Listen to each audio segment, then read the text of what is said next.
La douleur, surtout quand elle est persistante, est souvent vécue comme une énigme.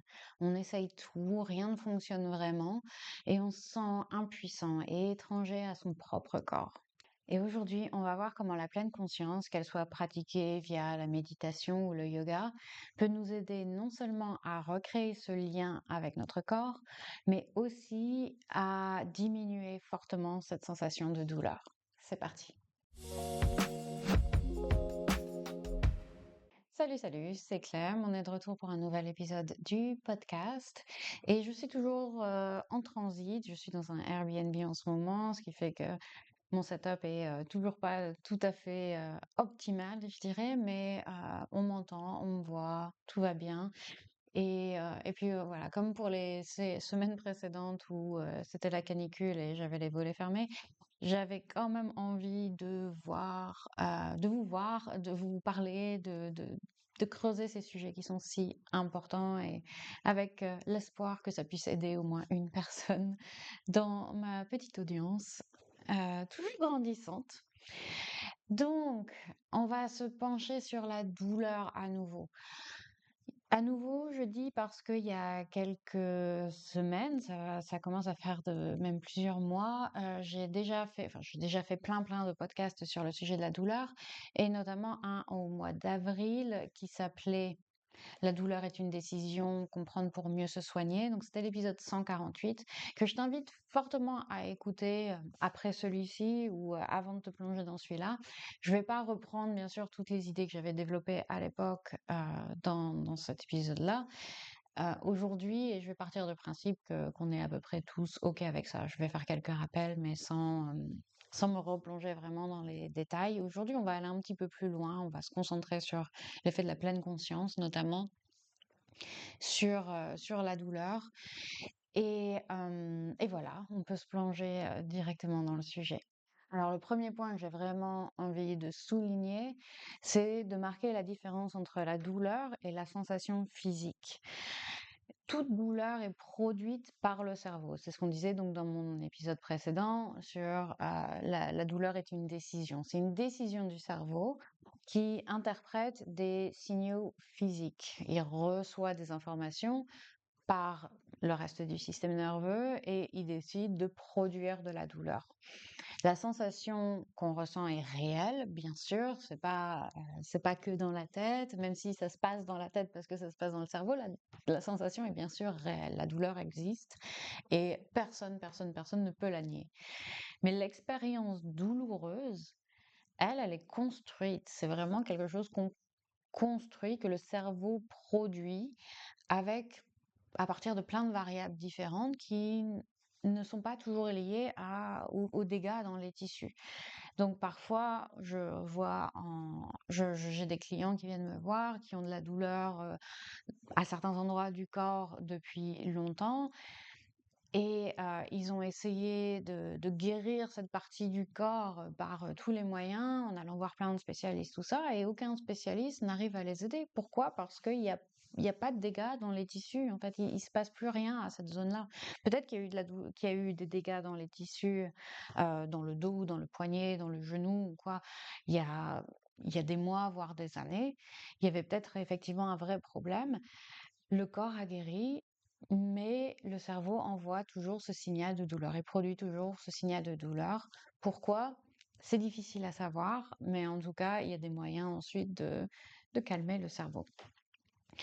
Donc, l'équation, en gros, de la douleur chronique persistante, c'est vraiment douleur égale sensation plus souffrance mentale. La souffrance mentale, ça va être la peur de la douleur, l'anticipation. Ah, si je fais ça, ça va me faire mal. Donc, on se crée une anxiété, une anticipation, un stress qui va qui va produire la douleur. La rumination également, le fait de toujours penser à cette douleur, d'organiser sa vie autour de cette douleur et l'identification aussi à cette douleur. Cette douleur, elle finit par faire partie de nous, par être une composante de notre identité, de notre personnalité. On est cette personne qui a toujours mal. et pas seulement auprès des autres, mais auprès de nous-mêmes aussi. C'est comme ça qu'on se voit. On se voit comme quelqu'un de fragile, de vulnérable, ou quelqu'un qui doit toujours faire attention, ce genre de choses. Ça, et tout ça, ça crée une bulle de souffrance autour de nous qui, malgré nous, et je vais revenir là-dessus, mais c'est vraiment pas, je suis vraiment pas en train de dire que c'est de ta faute si tu es dans cette souffrance chronique et que c'est toi-même qui la perpétue. Quelque part, c'est toi qui la perpétue, mais c'est vraiment pas de ta faute. C'est vraiment pas quelque chose de conscient ou de volontaire ou quoi que ce soit. C'est juste que les mécanismes se sont agencés comme ça. Et maintenant, tu es un peu bloqué, piégé là-dedans. Donc, on peut agir aussi bien sur la sensation physique avec l'aide de médecins, avec l'aide de kinés, de rééducation, tout ça. Mais on peut aussi agir sur la souffrance mentale qui est causée par cette douleur, avec notamment, dans ce cas-là, la pleine conscience. La pleine conscience va agir sur la souffrance mentale, pas sur la sensation physique, évidemment. Avec la pleine conscience, on peut travailler là-dessus. Euh, donc, comme je l'ai expliqué dans l'épisode 148, du coup, quand on a une douleur chronique, le système d'alarme reste enclenché. Alors que le tissu, lui, ben, il y a guéri, il est stable, il y a plus grand souci, mais le cerveau continue d'envoyer ce signal d'alerte par habitude, et c'est ce qu'on appelle la sensibilisation centrale, la sensibilisation du système nerveux central qui devient hyper réactif à des sensations qui normalement ne devraient pas être perçues comme douloureuses, et maintenant elles le sont. Donc la pleine conscience, elle ne fait pas disparaître la sensation. Elle modifie notre rapport à cette sensation. Il y a 3 mécanismes documentés par lesquels elle fait ça, par lesquels elle modifie notre rapport à la sensation. Le premier, c'est la désidentification. Le j'ai mal au dos, il y a une sensation dans le bas de mon dos. Je ressens quelque chose dans le bas de mon dos, mais c'est un changement de langage, en fait, qui va nous être, auquel on va pouvoir s'entraîner grâce à la pleine conscience. Apprendre à se dire et à vraiment penser et avoir à ce que ce soit vraiment bien intégré en nous, que nous ne sommes pas notre douleur. Notre douleur fait pas partie intégrante de nous, comme je le disais tout à l'heure par rapport à l'identification à la douleur. On a des sensations, on a plein de sensations différentes. On a des sensations positives, on a des sensations négatives, on a des sensations neutres, on a des pensées, on a des émotions, on a plein de choses qui viennent en nous, qui nous traversent, qui viennent et qui repartent. C'est pas nous, c'est pas nous. On n'est pas l'une de ces choses. On n'est pas, moi, par exemple, je ressens souvent de l'anxiété. Tout mon travail, c'est de me dire, je ne suis pas mes pensées anxieuses. Je ne suis pas. J'essaye de me désidentifier de cette personne anxieuse parce que sinon ça devient une prophétie autoréalisatrice. Et quand on se voit, quand on s'identifie à la douleur, à l'anxiété, à une émotion, à une pensée, euh, on lui donne tellement plus de place et on ne se laisse pas l'espace d'être autre chose également. Donc c'est le premier mécanisme. Le deuxième mécanisme, ça va être la décomposition de la sensation. Au lieu d'un bloc compact douleur, de se dire j'ai mal, j'ai de la douleur, on va commencer à percevoir les subtilités des sensations, une texture, une intensité, une fluctuation, des zones qui sont plus ou moins fortes, les contours de la douleur qui changent, qui évoluent. Donc ça devient moins quelque chose de stable, de compact, de c'est là, et plus quelque chose de mouvant, quelque chose qui évolue, quelque chose qui est un peu moins fort quand je fais ça, un peu plus fort quand je fais ça, quelque chose qui change, qui bouge, qui est vivant presque, et ça, le fait de commencer à déceler les subtilités de la douleur, ça la rend moins terrifiante déjà, et ça peut également la faire rétrécir, en fait. On apprend à mieux la dompter, à mieux la connaître, à mieux l'appréhender. Et le troisième mécanisme, c'est un mécanisme qui est très important aussi, c'est la réduction de l'amplification émotionnelle. C'est-à-dire qu'on a moins de peur, moins d'anticipation par rapport à cette douleur, et donc le signal est moins renforcé par le cerveau. Le fait de redouter, le fait d'avoir ces attentes, ça a été prouvé que c'est vraiment une des variables que le cerveau va utiliser euh, pour décider s'il va produire de la douleur. Si on s'attend à avoir mal, on va avoir mal, ou on va avoir plus mal que ce qu'on aurait si on ne s'attendait pas à avoir mal. Voilà, donc cette réponse, cette amplification émotionnelle, ce poids émotionnel de la douleur qui est très très forte quand on a une douleur persistante, ça bah, je l'ai vécu avec ma douleur persistante au poignet, je le vois tous les jours avec mes clients et clientes qui ont des douleurs notamment dans le dos. Euh, ça prend tellement de place et c'est très très lourd et épuisant émotionnellement. Donc réduire cette charge émotionnelle de la douleur, c'est c'est formidable, c'est formidable. Il y a d'ailleurs une étude de Zaidan et al. En 2011 qui a été publiée dans le journal de la neuroscience, Journal of Neuroscience, pour être plus exact, qui a mis des méditants, des gens qui méditent régulièrement dans une machine IRM. Et ils ont pu voir que les, les zones de leur cerveau s'activent différemment en réponse à un système douloureux par rapport à des cerveaux de gens qui ne pratiquent pas la méditation. Donc, quand ils reçoivent un stimulus douloureux, les gens qui méditent beaucoup ont plus d'activité dans les zones sensorielles brutes, pardon, donc ils ressentent fortement la sensation, certes, mais il y a moins de sensations, moins d'activité, pardon, dans les zones d'évaluation émotionnelle. C'est-à-dire qu'ils vont ressentir effectivement la sensation, mais ils vont pas la transformer en souffrance, ils vont pas y accrocher d'histoire, ils vont pas y accrocher d'émotion, de poids émotionnel, cette amplification émotionnelle dont je parlais il y a 2 secondes. Donc il y a pas mal d'études voilà comme ça qui ont été faites sur la méditation, sur l'effet de la pleine conscience. Et je parle ici donc dans cette étude notamment de méditation parce que c'est vraiment quelque chose c'est vraiment la pratique fondamentale pour la pleine conscience, mais la pleine conscience, ça peut se pratiquer d'autres manières, notamment par le yoga. Le yoga a également cet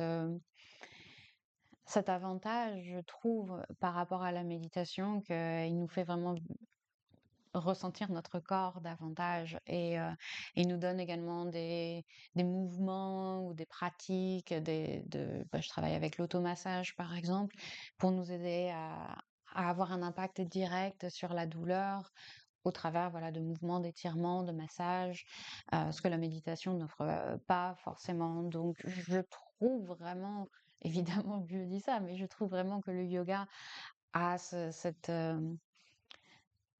double bienfait de pouvoir agir directement sur la sensation physique, mais aussi via la pleine conscience de nos mouvements sur la charge émotionnelle de la douleur. Alors, tout ce que je raconte là, j'ai vraiment pas envie, comme je disais tout à l'heure, que ce soit entendu comme un c'est de ta faute, si tu as mal, parce que tu catastrophises, tu mets une charge émotionnelle sur la douleur, tu t'identifies à la douleur, et si tu te calmais un peu, tout irait mieux. C'est vraiment pas ça l'idée que j'essaye de transmettre et j'espère que ça se ressent. L'idée, c'est pas de te culpabiliser, vraiment pas, mais de te redonner du pouvoir, de te redonner de l'espoir même, de te dire, je sais que tu as mal, je sais que c'est fatigant, que c'est épuisant, que c'est frustrant, je sais que tu penses avoir tout essayé, mais regarde, il y a d'autres voies encore à explorer. Il y a plein d'avenues ou en tout cas, il y a cette avenue-là qui est encore à explorer et qui pourrait vraiment avoir un impact important sur ton bien-être. Bien sûr, la pleine conscience, c'est pas un palliatif d'urgence à la douleur. Il y a des méditations qui peuvent t'aider en cas de crise de douleur, à des exercices de respiration, tout ça, ça existe, mais il faut surtout voir la pratique de la pleine conscience pour la douleur comme quelque chose à long terme, quelque chose qui est un entraînement de fond sur des semaines. Après, j'ai vu une autre étude de Kabat-Zinn en 82, oui, qui montrait, alors, c'était une intervention de méditation de pleine conscience sur 10 semaines auprès de 51 patients en douleur chronique qui n'avaient pas vu d'amélioration avec les soins médicaux traditionnels. Et ils ont fait, à l'issue des 10 semaines, 60% pardon, 60% des patients montraient une réduction de moins 33% de leur score moyen total de douleur. 50% montraient une réduction d'au moins 50% de ce score. Donc, il y avait pas de groupe contrôle, mais c'était des patients qui n'avaient vu aucune amélioration avec des traitements plus standards. Et après avoir vu, après avoir médité pendant 10 semaines, il y avait vraiment, voilà, une réduction importante des sensations de douleur. Et dans l'étude dont je parlais tout à l'heure de Zeidan et al, avec les méditants pardon, avec les méditants qui avaient, pardon, oh, j'arrive plus à parler, avec les méditants dont les zones cérébrales, voilà, s'activaient différemment lors d'un stimulus de douleur, ils montraient également que chez des participants qui étaient en bonne santé mais pas méditants, après 4 jours d'entraînement à la méditation de pleine conscience, le caractère désagréable de la douleur qu'ils ressentaient et son intensité avait diminué de 57%. Donc pareil, la moitié, c'était moitié moins fort la douleur après seulement 4 jours d'entraînement à la méditation de pleine conscience. Et dans l'autre étude dont je parlais avec Kabat-Zinn, c'était 10 semaines de pleine conscience.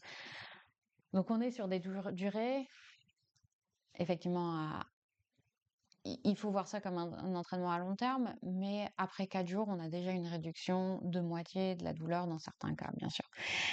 Euh, c'est intéressant. Je pense que ça vaut le coup d'être exploré, en tout cas, si t'as mal au dos, si t'as mal n'importe où, et que tu t'es un petit peu au bout du rouleau parce que la médecine traditionnelle n'arrive pas à t'aider. Cela dit, ça remplace pas. Je me dois de faire ce disclaimer que ça remplace pas un diagnostic médical, ça remplace pas l'avis d'un kiné, d'un médecin. C'est un outil parmi d'autres. Voilà, c'est un bon complément en tout cas à des traitements plus classiques. Et comme dit, hein, c'est quelque chose que je vois avec mes clients tous les jours. Euh, c'est le fait simplement d'avoir l'impression de pouvoir avoir un impact sur sa douleur, c'est quelque chose qui est inestimable, je pense. Que ce soit via la pratique de la pleine conscience, de l'automassage, des mouvements, voilà, tout ce qu'on peut réussir à avoir qui nous redonne un peu une sensation de contrôle, une sensation que notre corps n'est pas complètement étranger et qu'on peut avoir un impact sur ce qu'on ressent, c'est inestimable. Donc, j'ai publié ce dimanche une pratique qui est pas de la méditation de pleine conscience, mais qui est du mouvement de pleine conscience pour essayer de te faire voir ta sensation autrement. Donc, quelque chose inspiré par cet épisode de podcast. N'hésite pas à aller le tester avec moi. Et je suis également en train de préparer un petit programme de 4 semaines que j'espère pouvoir sortir en septembre. Ouais, on est en juin, il y a moyen, il y a moyen, il y a moyen. Il va y avoir un gros été. Mais j'espère vraiment pouvoir le sortir à la rentrée. Ça va être un programme de 4 semaines qui est exactement sur ce sujet-là. qui regroupe toutes mes connaissances. Je travaille pour le moment uniquement en accompagnement personnalisé, mais j'ai conscience que même si c'est ma façon préférée de travailler, la façon que je trouve la plus efficace de travailler, j'ai conscience que c'est quelque chose qui n'est pas à la portée financière de tout le monde, parce que forcément, un accompagnement personnalisé, ça me prend beaucoup de temps, de ressources, et donc je dois le tarifer en fonction. Mais j'essaye toujours de rendre, via cette chaîne YouTube et via ensuite ce programme, de rendre la pratique et le bien-être plus abordable. Donc, j'espère que ça sortira bientôt et que ça vous plaira. À bientôt pour de nouvelles nouvelles sur ce sujet. Restez à l'écoute, prenez bien soin de vous et je vous dis à la semaine prochaine. Ciao, ciao!